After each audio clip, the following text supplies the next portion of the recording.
Speaking of grown-ups, joining me now, Kellyanne Conway, former counselor to President Trump, president of KA Consulting, and a Fox News contributor and author of the very fine book, Here's the Deal.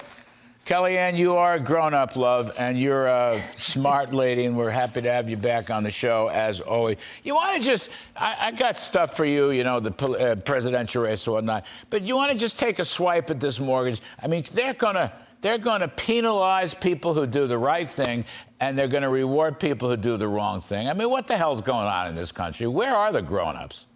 It's that simple, Larry. I'm glad that you put it so crisply and concisely and cogently, because people need to understand that policies they're not paying attention to or that they think will gore someone else's ox are affecting them. I feel particularly badly for our youngest Americans. They got caught up in that first recession. Now COVID, life interrupted. The kids are not all right. They're trying to afford their first homes, whether they're single or married or planning to have children. And I got to tell you, in the polling we're doing, young people say they're more likely over the next 5 years, Larry, to get a pet, to travel to a foreign nation, to change jobs, to move to a different state than they are to get married or have kids. And that's partly because they don't feel that they can get on to the next accoutrements of an adult life, which is to get out of debt and buy their own home. So pay attention to what's going on in Washington. By the way, nobody should be surprised that the same jokers who are affecting this policy are the same ones in charge of inflation, in charge of the overall economy, the lack of growth, the lack of inspiration in our economy. So I want people to pay attention to this, because I believe, and we see in all of our polling, Larry, that owning your own home is still part of an individual's American dream. And we have multi-generational homes now. We have people who live alone in their own homes. But having your own place and space to call your own is still so aspirational. And the government, again today, is saying no. Yes, ma'am. Well, now let's look at this presidential race, because it's very interesting, and it's changing rapidly. You and I have been talking here on the air, I don't know, every few weeks. But right now, Donald Trump, our former boss, is crushing Governor Ron DeSantis. Part of this, I guess, has to do with the Alvin Bragg jury trial or the grand jury trial. Part of this has to do with DeSantis. I mean, Kellyanne, I'll start out with this. Trump has got all these endorsements, and he's got a big lead in the poll. I mean, his endorsement list is unbelievable. But we'll get to that in a second. But Trump is running against DeSantis. Meanwhile, in my view, DeSantis is running against Walt Disney and Mickey Mouse and Minnie Mouse. And I think that's a huge mistake. And that DeSantis, his obsession here, I think, is really damaging him. And people on his own backers are pulling away. And Mark Simone said on the air last night, you know, if Donald Trump, if he had a dispute with the Disney Corporation, Trump would have come in himself and solved it in a day or two. And here is DeSantis devoting his entire time to it. So anyway, Trump's way ahead. DeSantis is fighting Mickey Mouse. What's your take on this? Well, there are a few reasons for that. First of all, you captured it perfectly, as did Mark Simone. It's also that President Trump is pulling away because he's actually out there as his full-time job campaigning for president. He's announced, he filed the paperwork 5+ months ago. And if you want to win, you have to play. So many others are supposedly running. Ron DeSantis has a huge war chest. He's done a great job as governor of Florida, so he's got some time, big splash announcement. He's hiring lots of consultants, maybe some right people, maybe not. So he's got time to do that, but he's wasted 5.5 months. I think we're going to look back at the period of time between November and May, 6 months, Larry, and say, what in the world happened? DeSantis and Trump flipped places within the polls. And it bears repeating, donors don't choose the nominees and our presidents, anchors don't, pollsters don't, political cognoscenti, the people do. And the people, particularly the Republican primary and caucus system, cannot stand when people tell them who can win. Electability to them is a fiction. They don't ask who can win, they ask who can lead. The other thing is DeSantis, I've said this on your show, I'm going to say it again on your show, he spends way too much time on the culture wars, and that begins with Disney, but it includes many other things. Woke is important, but you can't have that as a replacement for a bold, growth-centric economic plan. I think DeSantis should have had policy people flying into Tallahassee the last 6 months and laying out what they saw as a great tax plan, energy plan, Right. education plan, crime plan.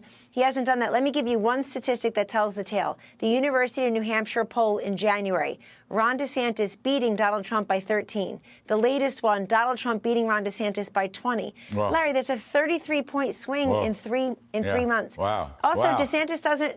Wow. Here's my last point. DeSantis made a big mistake, in my view, my humble view, by allowing himself to be seen as the alternative to Trump. He should have come out and said, I'm the alternative to Biden. Mm-hmm. And he would have transported himself into a general election place, and he didn't do that. Trump's in his head. Trump's in his head, so is Mickey Mouse. So Biden's numbers, speaking of Biden, have absolutely crumbled. Let's see. Approval 39, disapproval 54. This is an Ipsos Reuters poll, April 14 to 16,000 adults. God, I yearn for adults. Anyway, Biden's poll among adults, he's getting clobbered, absolutely getting clobbered. And here's the interesting thing. Now, two things. Number one, all these people, House members, senators, governors, coming out for Trump. Trump's list of endorsements is massive. Now, endorsements don't always mean anything, but it's just so overwhelming, the wave of endorsements, that I have to find it interesting. I mean, these are people, you know, way out in front. I had Senator Tuberville on the show last night. He endorsed Trump ages ago. He did. But he said, all these young reporters keep asking me, am I still endorsing Trump? And he said, yes, we need him, blah, blah. In other words, it's just fascinating to me. Nobody remotely competes with Trump on polls and endorsements. What do you think of that? Nobody's actually close. matters. Nobody's even close. It actually matters, Larry, for another reason. In the state of Florida, I think Donald Trump's up to 13 House members, and Ron DeSantis is Florida. And Mayor Francis Suarez of Miami was asked about this on Fox News this morning, and he said, look, I think Ron has a problem sometimes with relationships, looking people in the eye. A Washington Post report that he quoted overnight reported that Vern Buchanan got a call personally from Donald Trump. Greg Steube, when he fell, got a call personally, and DeSantis is sending out his, quote, pollster, even though he says, I never take a poll, his pollster and his consultants. He is delegating and therefore abdicating the ask of Florida members of Congress to meet with him and endorse him. You can't do that. You have to look people in the eye and go, and that's what retail politics is. So in addition to the endorsements, here's the problem for Biden.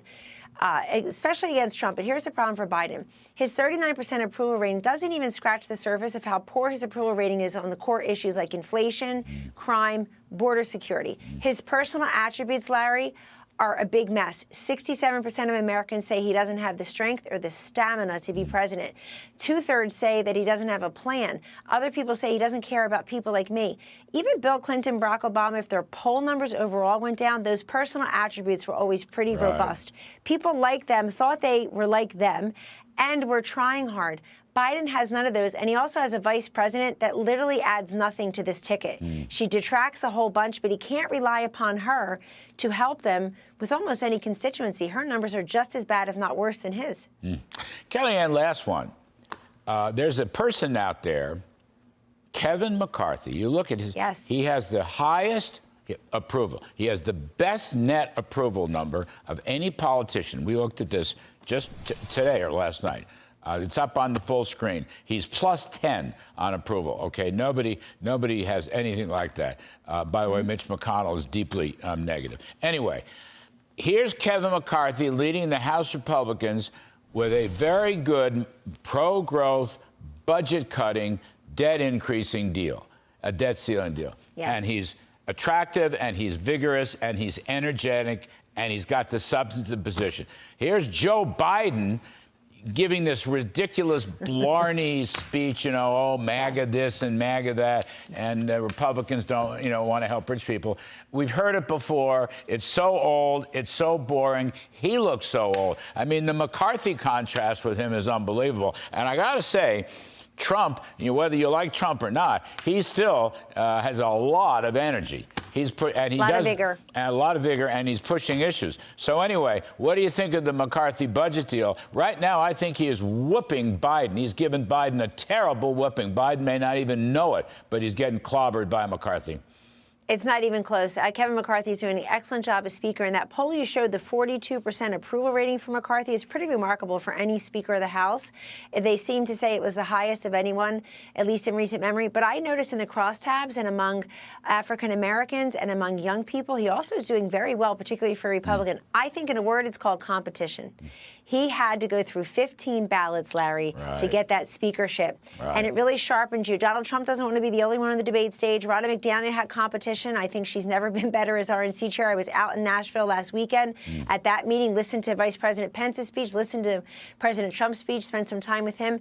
And I think when you contrast all that to Biden and McCarthy to Biden, you see a McCarthy who is able to articulate complex issues to the American people and say, look, of course, we're going to be responsible about the debt, but it's not going to come without some concessions by these people who are ruining the economy in this country, beginning with Biden. I think McCarthy taking Biden on is super smart. He hardly ever mentions Hakeem Jeffries' name. He really doesn't mention Nancy Pelosi anymore. He takes on Joe Biden because Joe Biden is the leader of the party. He's got most of Washington, right, all but the House of Representatives, and he is responsible. He needs to eat and own all of his bad economic policies. McCarthy's making him do that. He is giving him a big whooping. And DeSantis has got to leave Mickey Mouse, and he should start talking about the difference between New York and Florida on taxes and growth and unemployment. Your growth message, I preach it, you preach it, I'm glad to hear it. And Trump's putting out issue stuff too. So anyway, the game is moving rapidly. Kellyanne Conway, my favorite grown-up, really, my favorite grown-up, numero uno. Thank you, Kellyanne. You're terrific. Love you back. All right. Thank you.